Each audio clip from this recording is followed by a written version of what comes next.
Hello, my name is Artis Holcomb, and if you've ever had a sister smile in your face while stealing everything behind your back, then you might understand why I'm telling this now. My sister Venna, America's sweetheart in red heels, publicly humiliated me at a fashion event, called me a burden, a nobody. But that wasn't the worst part. She stole my design, presented it as hers, lied on camera, had me erased from the show lineup while the world applauded her. But then, something shifted. Someone saw what she didn't hide well enough. The truth. And when it surfaced, she had no words left. What happens when the one who's supposed to protect you is the one who burns you down? The rooftop shimmered with string lights, and laughter floated above the Savannah skyline. Everyone there smelled like confidence, designer cologne, dry champagne, and ambition. I stepped out of the elevator into all of it, wearing the only black cocktail dress I owned. It wasn't even mine. Celia had lent it to me with a wink and a, "Don't let her eat you alive tonight." But Venna was already feeding on applause. She stood near the marble bar in a scarlet dress so sharp it could cut through glass. Her laugh rang out every few seconds, each one louder than the last. I watched as photographers angled for her attention, as if she were the only woman in the building holding a legacy. I kept my hands wrapped around my clutch like it could protect me. Someone brushed past me and muttered, "Didn't know they let interns in tonight." I turned. It was Venna, full grin, eyes locked on mine, like she was just getting started. "Still playing dress-up, sis?" A few heads turned. I smiled tightly, said nothing. "She's always been more of a burden than a brand," she added loudly, glass raised high. The crowd chuckled, and just like that, I vanished again. It wasn't always like this. There was a time, years ago, when Venna and I used to share the same studio table. We'd sketch side by side, argue over fabric swatches, compete over who could spot trends first. But somewhere between our mother's funeral and Venna's first big contract, something shifted. Her spotlight widened. Mine evaporated. A few weeks back, she texted me casually, "Hey, can I borrow your studio key for the night? Need to grab a mannequin I left." I'd said yes without blinking. Of course I did. Sisters trust each other. I hadn't thought twice when I left the final draft of my Southern Showcase submission, half complete, ink not even dry, spread across my drafting table. I assumed, foolishly, that boundaries still existed between us. Later, I'd learn the truth. Savannah Design Council's backdoor security footage never lies. But I didn't know that yet. Not then.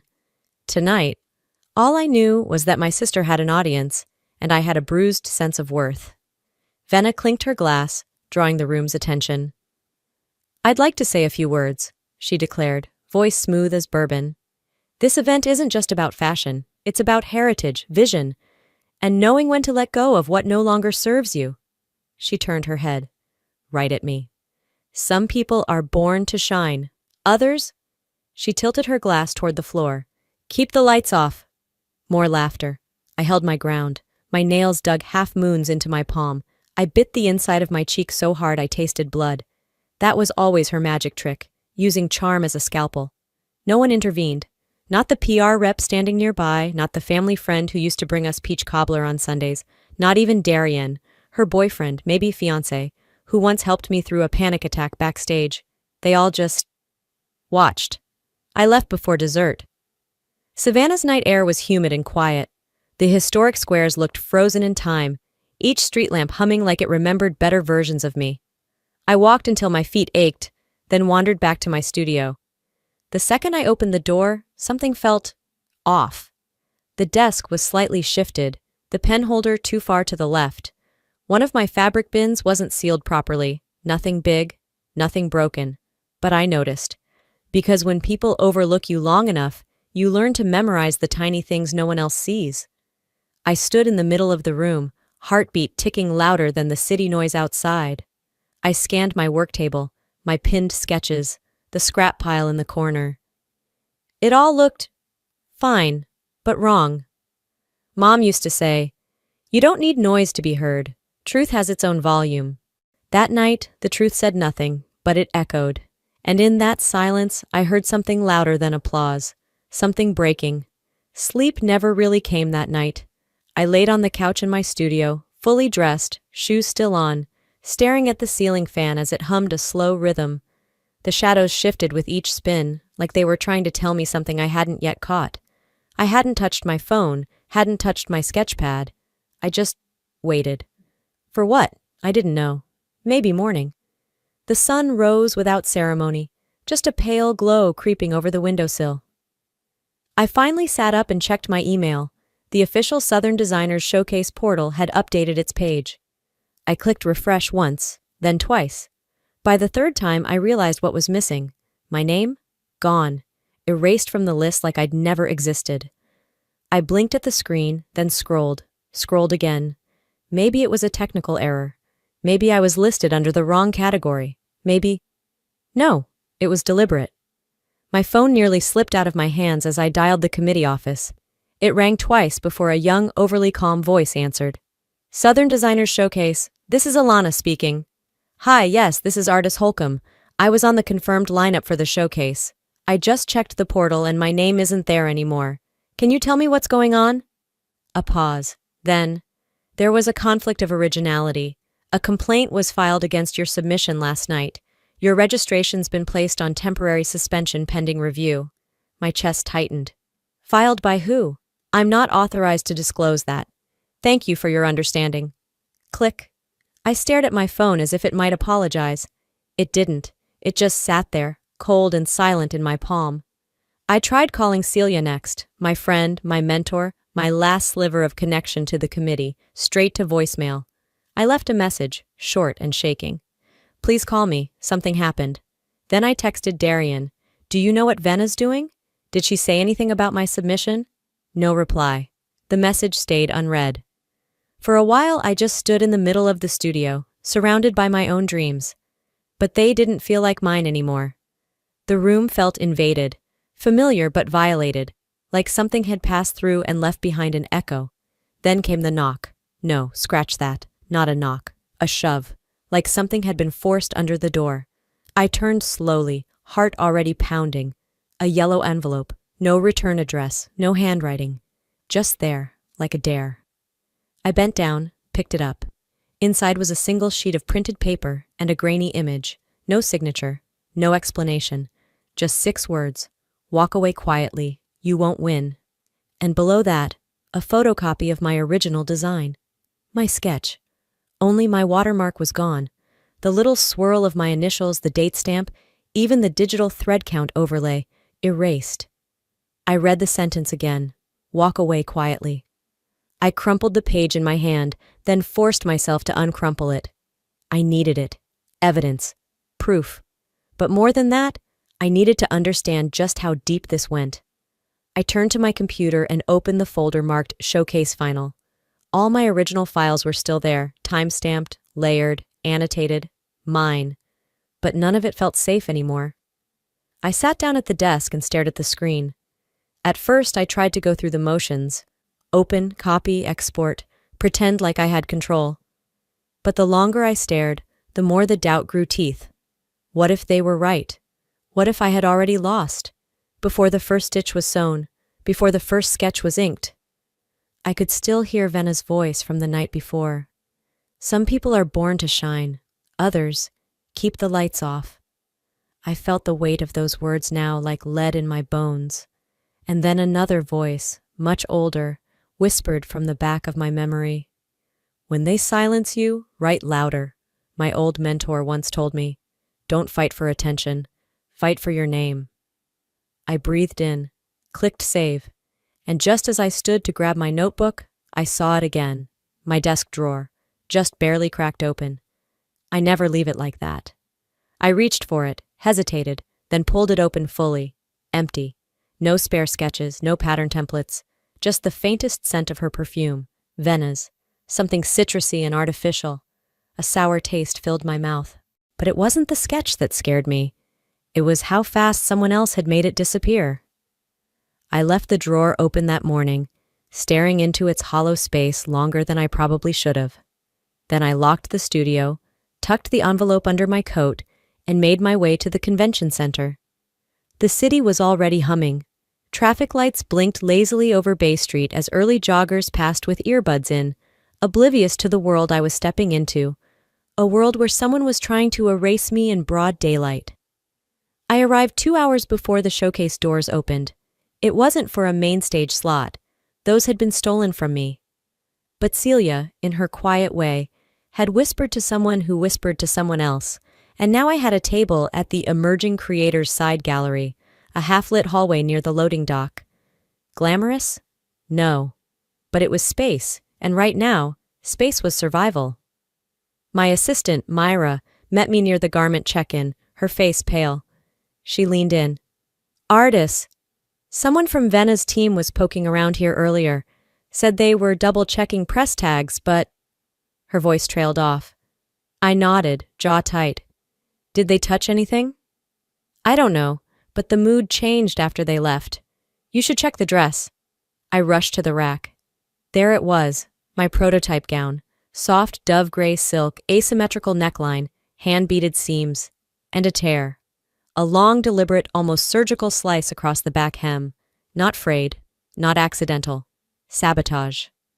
I didn't speak, just ran my hand across the damage like a mother checking for a fever.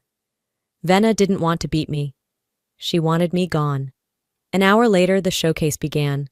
From the wings, I watched as models shimmered down the catwalk in glowing gowns, brilliant layers of chiffon and contrast stitching. Voices buzzed from VIP rows, press badges flashed. My name wasn't on the schedule, but I waited, just in case someone, anyone, remembered I was here. And then, Vena took the mic. She wasn't supposed to. The MC had just announced a break before the final segment, but Vena strode on stage like she'd paid for the floor beneath her. Hi everyone, she said, perfectly poised. Before we continue, I just wanted to address something quickly. I felt the air shift. Myra gripped my wrist. Celia, across the room, straightened slightly. Vena smiled wide. There's been some unfortunate talk this week about design overlap, plagiarism, and I just want to be very clear. My work is original. It always has been. I don't need to borrow or copy to shine. She paused, letting her words land. If anyone else feels differently, well, I suggest they let the sketches speak. Laughter. Not loud, but enough. A low ripple of uncomfortable chuckles, heads turning. I stood there frozen, clutching my ruined gown, pulse pounding. She hadn't named me. She didn't have to. Everyone looked. Someone whispered, "Is that the sister she's talking about?" I didn't flinch. I didn't cry. I held the gown tighter, and I watched her. Vena turned, satisfied, and handed the mic back. The crowd clapped, nervously, unsure if this was drama or performance art. Celia caught my eye across the ballroom. She gave the faintest nod. No words, just, I see you. That was enough. I walked out of the convention center before the final segment began. No dramatic exits, no shouting matches, just silence. The only kind I could control. 3 blocks away, I ducked into a corner cafe with a faulty Wi-Fi router and lukewarm espresso. I didn't care. I opened my laptop, connected to my cloud, and started downloading. Time-stamped sketch files, email exchanges, studio access logs, security footage thumbnails. Every thread I thought might matter. Every receipt she thought I didn't keep. And then, finally, my smile returned. Small, barely there. But it was real. Because she may have stolen my sketch, but I kept something she didn't know existed. Proof. I stayed in that cafe until the sun dipped below the rooftops, casting long gold shadows across the sidewalk. I didn't want to go home. Not because I feared what waited, but because I didn't want to face the silence in my apartment just yet. Silence wasn't safety anymore. It was reminder. Still, by 8, I found myself back at my place, flicking on lights and toeing off shoes like routine could still protect me. The air inside was warm and still. I made tea, sat, stared at my laptop. On social media, Vena was everywhere. Headlines praised her bold reinterpretation of heritage silhouettes. She posed in crimson, smug and spotless, like the drama had never happened. I typed my name into the search bar. Nothing. Not a single tag.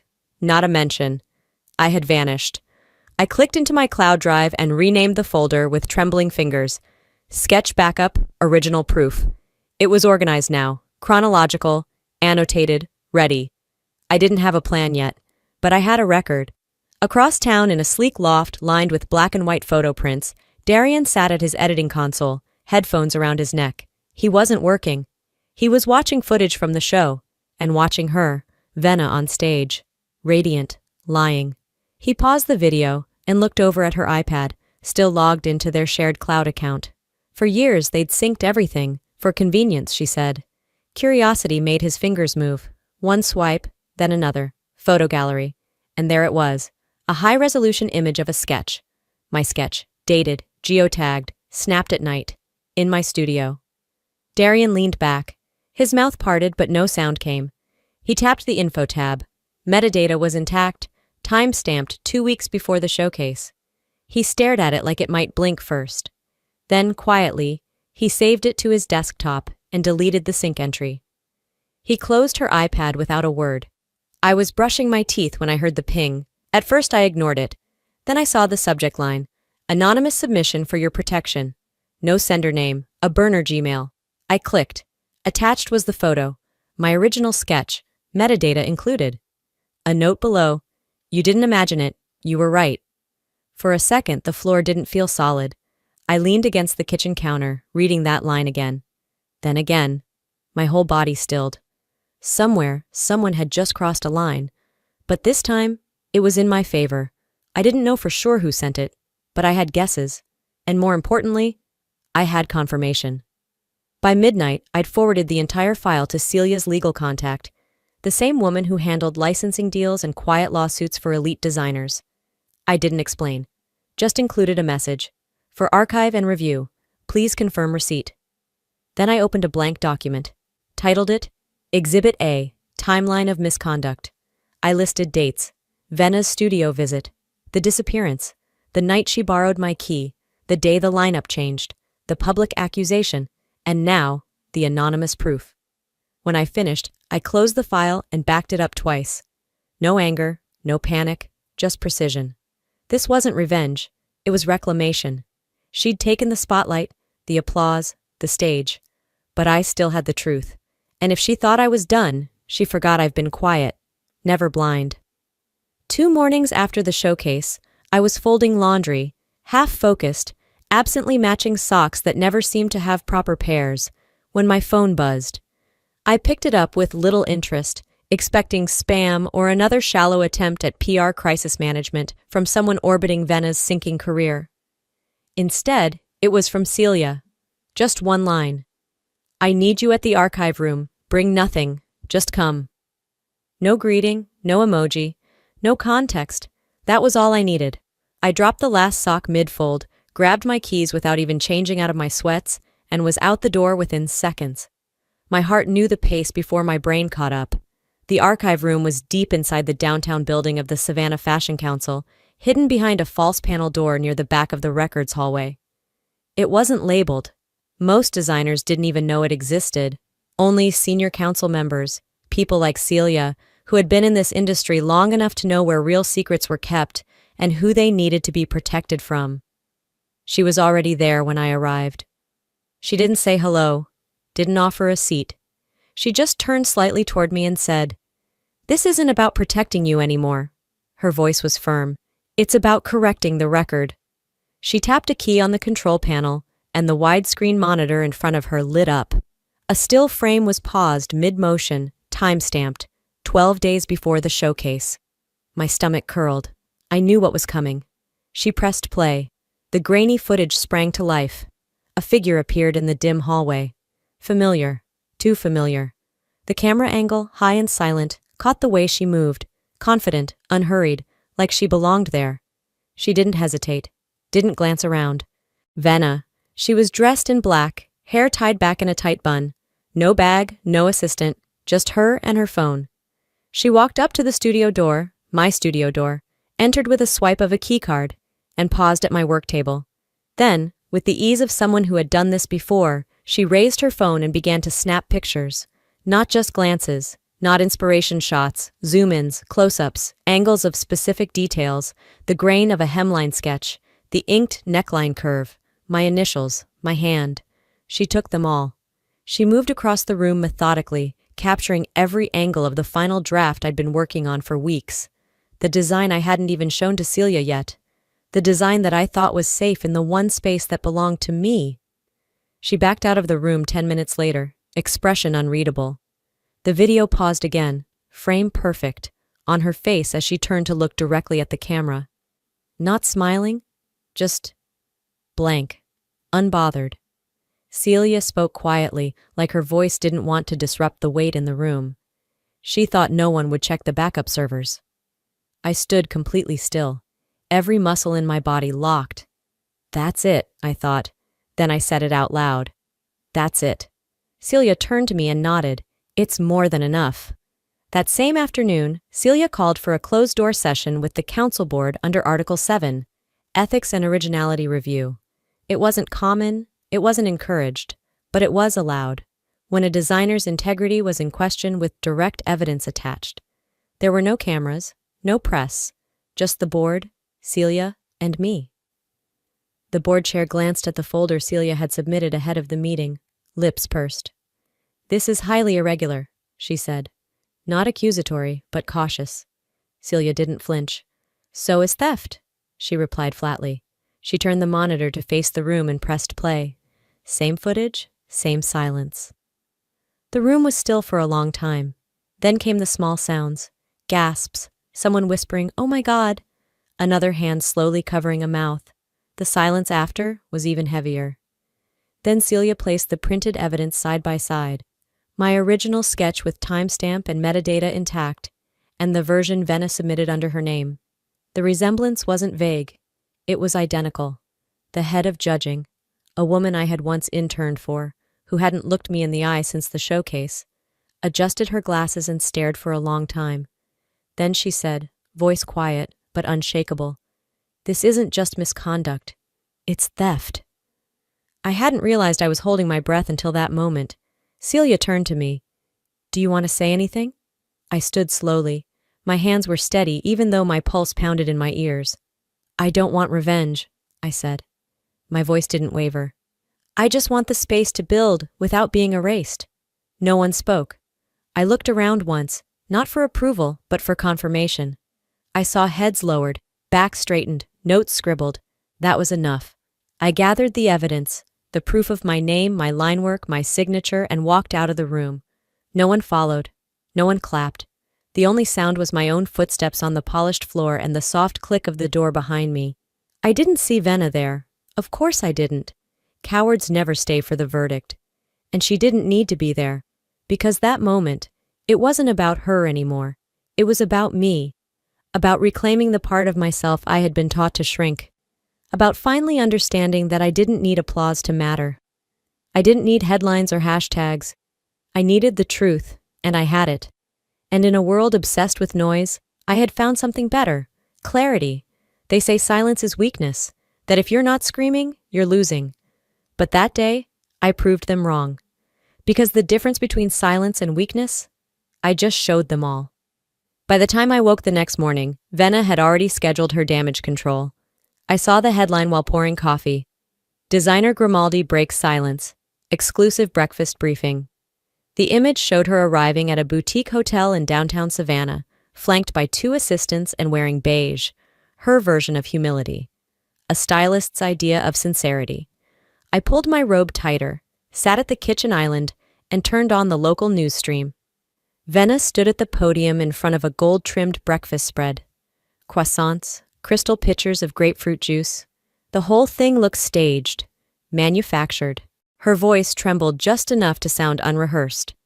"I've always celebrated creativity, including within my own family," she began. "But lately, things have been twisted. I never intended to overshadow anyone, especially my sister. I love her." That word, love, hit like static in my ears. Reporters stayed quiet at first, scribbling. Then a woman near the back raised her voice. "Miss Grimaldi, sources confirm your design's metadata match timestamps from your sister's original sketch files. Care to explain that?" Venna's face stayed still, lips slightly parted like a caught actress mid-scene. Another reporter followed up. "Is it true security footage places you at Miss Holcomb's studio late at night without her present?" Venna glanced to her assistant, then back to the room. "That footage was taken out of context. I was..." collecting something I left behind. One more voice chimed in, an older man with a local paper. Do you deny the Southern Designers Board is reviewing claims of fabrication under Article 7? She didn't answer that, because she couldn't. The clip ended, but the unraveling didn't. By lunch, the hashtag #Sketchgate had trended nationwide. The comments weren't kind. Imagine stealing from your own sister and still booking press brunches. If your talent's real, why steal? Designs fade, character lasts. Brands began pulling out fast. One by one, they posted statements on social media, some generic, others pointed. We believe in originality. Effective immediately, we are no longer affiliated with Miss Grimaldi. Our campaigns stand for integrity. We've removed all digital assets featuring Miss Grimaldi. By mid-afternoon, her photos vanished from fashion house websites. Event posters were updated. Scheduled interviews were postponed indefinitely. She wasn't canceled. She was erased. I watched it all unfold from the quiet of my living room. No cheering, just sipping cold coffee and letting the silence breathe. My phone buzzed. Celia. You didn't need to speak, the truth shouted. I replied with a single heart emoji, then opened my laptop again. This time, not for defense, for design. A new folder, a new concept, something raw, personal, called Quiet Forms. Just lines and intention, for now. That evening, an email landed in my inbox. Subject: Reallocation Southern Designer Series from campaigns@southdesseries.com. Dear Artis Holcomb, in light of confirmed authentication records, we've adjusted contributor credits across our seasonal campaign. Your original designs have been reinstated. Thank you for your patience, campaign director. Below it was a digital flyer with my sketch, my name, my watermark. I didn't cry. I didn't text anyone. I just leaned back and exhaled like I hadn't in weeks. Later that night, Venna posted something vague to her public account. When the knives come from your own blood, the cut hits marrow. The comments weren't buying it. Try blaming your own mirror. Nobody stabbed you, girl. You slipped on your own fake story. I didn't respond, never planned to, because I didn't take her down. She walked off the edge herself. A week passed.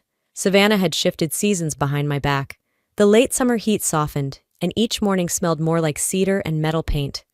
I stood outside the storefront, my storefront, brushing the final coat of navy blue onto the wooden sign that would soon read, Artis Holcomb Studio. The lettering was clean, confident. I had measured it 4 times, just to be sure. A gust of wind lifted the edge of the drop cloth near the door. I reached for it, and heard a voice I hadn't planned on hearing again. You always did like your name in quiet places. I didn't turn. Not right away. I knew the sound of her voice, even without the usual layers of performance. This was Venna. No makeup, no camera flashes, no curated charm. Just her, in worn jeans and a pale cardigan that swallowed her frame. What are you doing here? I asked, still holding the paintbrush mid-air. I figured you wouldn't answer a message, so I came. I finally looked at her. Her eyes were ringed in the kind of tired that doesn't sleep off. I said nothing. I'm not here to cause anything. She shifted her weight. I don't really have anyone else to come to. I laid the brush down across the top of the paint can and wiped my fingers on a cloth. She continued before I could stop her. I lost it all. The contracts, the invites. Darian moved out 3 days ago. Said he needed space to her exam and trust. She forced a bitter smile. Guess I've been inspiring a lot of soul-searching lately. I leaned against the doorway and crossed my arms. I messed up, she added, softer. Not just with you, but mostly with you. I waited. That wasn't the end of it. I got caught up. I panicked. People forget fast, Artis. If you're not loud, you disappear. Her words tasted of rehearsed regret, like something polished in a mirror before showing up at my door. Do you know how many times I've had to defend myself this week? She asked, as if I might be sympathetic. And no one listens. Not anymore. Not after that tape. That stupid tape. I raised an eyebrow. She dropped the performance. I need help, she said flatly. Money, a way back in. I know you're opening this place. Maybe there's something I could do here.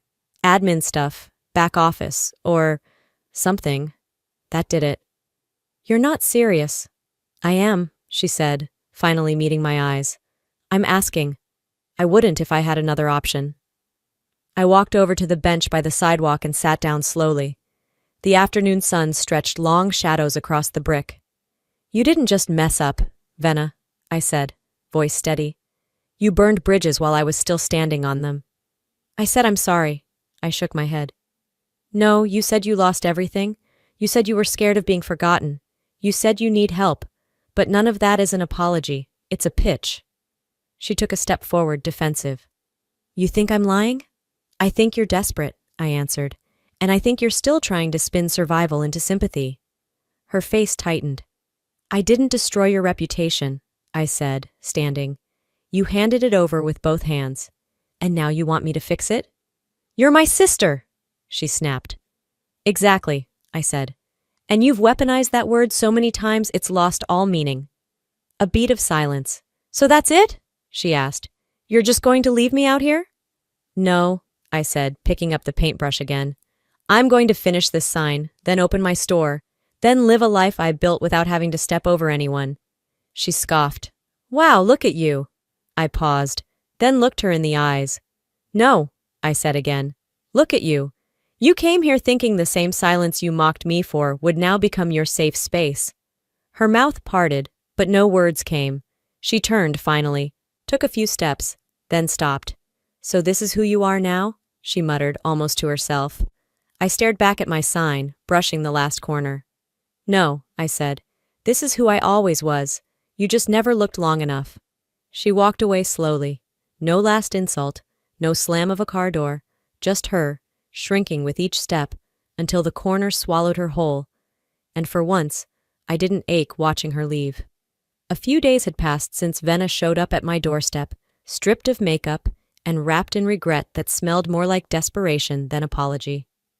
The boutique was nearly ready now, shelves lined with carefully folded fabrics, every price tag handwritten with a steady hand that no longer trembled. Light poured through the freshly cleaned windows like it had been waiting for years to land here. For once, it didn't feel like the sun was spotlighting someone else. It felt like it saw me. And then it happened. I was behind the counter, sorting inventory into neat little categories: cotton, linen, silk. My thoughts were drifting somewhere between fatigue and quiet satisfaction when my phone buzzed. I expected a delivery notification, maybe a friendly check-in from Celia or Myra. But the screen told a different story. Reddit. A design thread I sometimes browsed in the quiet hours when sleep refused to visit. The title of the top post slapped the air out of my lungs. Ask me anything, I was her assistant. Here's what really happened. I clicked before I even realized my fingers had moved. The thread unfurled like a trapdoor. The assistant, anonymous but clearly real, was answering questions with screenshots. Real ones. Dated, time-stamped, linked to names I recognized. She wasn't speculating. She was confessing. One image stopped me cold. An email instructing her to rename a sketch file before submitting it to the Southern Designers Showcase. A-Valut23.dsf became VG-Venus23.dsf. My initials erased, my watermark gone. But the lines, the folds, the shadow layering, unmistakably mine. The caption beneath the screenshot was simple. I didn't want to do it, but I was told it was part of the job. I sat down hard on the stool behind the counter. The comments beneath the post were flooding in fast. Outrage, disbelief, and something that hadn't been there before. Collective recognition. This is criminal, literal art fraud. Why does it always take an assistant to blow the whistle? Venna's empire is made of stolen thread. I didn't refresh the page. I didn't need to. The fire was already catching. I could feel the heat of it through the glass. By early afternoon, L'Ambroise, Venna's most prestigious brand collaboration, issued a statement across their social channels. We stand for innovation rooted in authenticity. Effective immediately, our collaboration with Miss Venna Grimaldi is terminated. We do not condone creative theft, regardless of personal history. More followed. Blogs, magazines, international design networks. They resurfaced the security footage. They slowed it down, zoomed in, added overlays and arrows. Venna entering my studio. Venna photographing my work. Venna uploading sketches with metadata stripped and renamed. Every frame was a nail in the coffin of her curated legacy. A lie that walked like legacy, one headline read. Another said, when ambition erases bloodlines. From the boutique window, I saw pedestrians scrolling on their phones, pausing, whispering. One woman even pointed toward my storefront, then back to her screen. Her face looked like someone who had just realized they'd been rooting for the wrong character in the story. I stepped away from the glass. I didn't need their validation. But I couldn't lie. It was a strange, steady kind of justice to witness. The world was finally catching up to a truth I'd known in silence. That night, after locking up the shop and listening to the soft hum of a tired ceiling fan, I sat in the back with my laptop open and my tea growing cold. Celia's text arrived just past 10 p.m. They want you to keynote at the new Designers Summit. No pressure, but you should think about it. I stared at it for a while. Then I opened my folder marked Rebuild. Inside were sketches, unaltered, unfiltered, just the work, clean lines, pure forms. Everything I'd once feared wasn't enough, now shining without apology. I didn't answer Celia yet. Instead, I picked up my journal, turned to a fresh page, and wrote a single line. The truth never shouts. It just waits for echoes to return. The next morning, as if the universe was doubling down, a podcast I'd followed for years uploaded a new episode. Title: Family Betrayals in Fashion, When Genius Gets Ghosted. They never said our names outright, but every syllable was laced with familiarity. The host laid it out like a cold case finally cracked open. Voiceovers from old interviews, timeline comparisons, snippets from past campaigns that now felt like red flags no one had read in time. A guest speaker summed it up best. This wasn't just about style, it was about identity, about watching someone take your blueprint and pray no one noticed. But we did. I sat in my kitchen, phone screen dim, tea now ice cold. No grin, no bitterness, just peace. A kind of stillness that felt earned. Venna hadn't returned. Not to my door, not to the feeds. She was gone from the headlines, gone from the brand websites, gone from the calendar invites she used to post screenshots of. And I realized something. She didn't need to be here, because some betrayals don't get resolved. They just get cut loose. Like old thread, snipped, dropped, walked away from. And me? I wasn't angry, not anymore, because this was never about revenge. It was about being seen. And now, I finally was. 3 weeks later, I turned the key in the door of my boutique and flipped the sign to open. The bell chimed, a soft, clear sound I had chosen myself, and within minutes, a modest line of customers formed. No influencers, no gala dresses, just a retired librarian from 2 blocks over, a high school art teacher with a curious smile, and a teenage girl who asked if the draped sleeve in the window was vintage or genius. I told her, maybe both. The first purchase was a simple linen wrap blouse, $42, paid in cash. It wasn't about the money, it was about the receipt. My name, finally printed above the barcode, not buried in the footer. Later that afternoon, while I was restocking scarves, a delivery truck pulled up. The driver dropped off a plain white envelope. No stamp, no return address, no handwriting on the front, just, to the owner, printed in stiff block letters. Inside was a single folded card. The handwriting looked rushed, not shaky, determined, familiar in a way that made my stomach pause. I lost myself chasing what was never mine. I hope someday you'll see that letting go wasn't weakness. It was the only thing I had left. No name. But I didn't need one. I tucked the card into the bottom drawer of my desk, beneath an old sketch pad and a packet of dried lavender I never used. I didn't cry. I didn't smile either. Some closures don't call for emotion, they ask for stillness. That night, I stayed late at the boutique. Not because I had to, but because I wanted to. Under one of the unused bolts of fabric in the corner, I found a small, yellowed envelope. I remembered tucking it there years ago, when I moved out of the family house. The handwriting on this one was unmistakable. My mother's. Inside was a letter written in long cursive lines. Sweetheart, you don't owe the world a performance. You don't need to scream to be heard. Just make things that last, and they will. The applause fades. What's left is what you build with your hands, and your hands have always known the truth. Love, Mom. I pressed the letter flat and slid it into a small silver frame. Set it near the register where customers could see. But not too easily. It was mine before it was theirs. The next morning, as I dusted the shelves, a woman came in with a curious expression. She looked at the framed letter, then the sketches on the wall. "Is this your first store?" she asked gently. I thought for a second. "It's not the first place I've worked," I said, "but it's the first place I've been seen." She nodded, smiling. "Well, I see you." I thanked her and the moment passed, but then I glanced out the boutique window and saw her. Venna, walking on the other side of the street, hair in a simple knot, no heels, no entourage, no phone in her hand. She paused at the corner, looked across toward me, but didn't step closer. She didn't wave, didn't smile, just nodded faintly, and kept walking. I didn't move, because this wasn't her chapter anymore. This was mine. And for the first time in a long time, the silence outside matched the calm inside. No crowds, no cameras, no chaos. Just the soft thud of my heart behind my ribs, steady as the rhythm of my own name written in block letters across the glass. Artist Holcomb, Originals.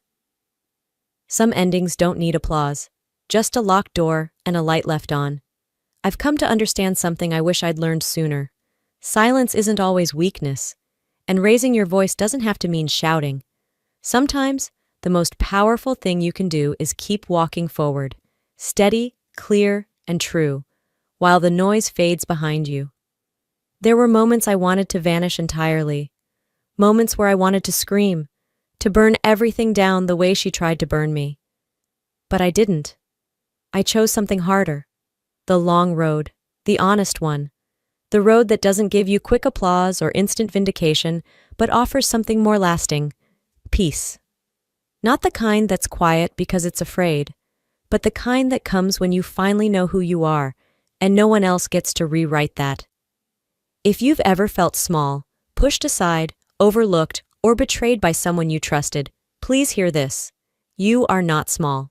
Their shadow doesn't define you, and sometimes the only reason you feel dimmed is because you've been standing too close to someone who was never meant to block your light. So, now I want to ask you something. Have you ever been betrayed by someone in your family? Or maybe you've had to walk away quietly, even when it felt like the world didn't believe you, didn't see you? I want to hear your story. Because stories like ours, they matter. Your voice matters. If anything in this video hit home for you, leave a 1 in the comments. Or tell me where you're watching from. And if it didn't quite connect, tell me that too. What would you have done in my place? This space is for real stories, real voices, and quiet truths spoken out loud.